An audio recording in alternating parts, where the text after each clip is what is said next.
Le champion de Guinée a mal entamé les phases de groupe de la Ligue des champions africaine.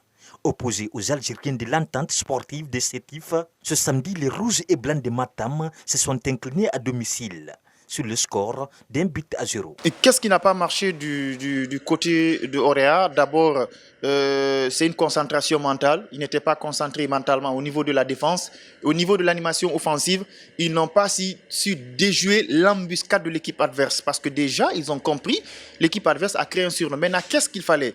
Il fallait prendre des joueurs qui ont des qualités d'individualité, partir, percer cette défense. Mais ils ne faisaient que contourner la défense et ça n'a pas marché. Ils n'ont pas relooké leur système de jeu. Il fallait percer cette défense. Donc malheureusement, ils n'ont pas exploité ces qualités d'individualité pour se trouver le chemin des filets. Donc tactiquement, l'Orea n'était pas en place. En matière de lucidité, ils ont raté les occasions. Et au niveau de la défense, c'était la même chose. Ils ont juste manqué de concentration. Pour terminer premier ou deuxième de ce groupe B, qui serait synonyme d'une qualification en quart de finale, ce chroniqueur sportif propose. Ils ont le temps de se rattraper, mais ça va être très difficile. Déjà, avec les clubs maghrébins, tu perds à domicile.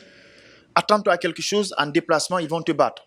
Là, tu as un match nul, tu es parti. Donc, si l'Orea veut se qualifier, il faut qu'on gagne les matchs à domicile. Si déjà en amont, on commence à perdre les matchs à domicile, je vous parie aujourd'hui, la suite, ça va être très compliqué pour l'Orea. Le Horia de Conakry est déjà en Afrique du Sud pour défier les Amazulu le vendredi 18 février prochain, au compte de la 10e journée.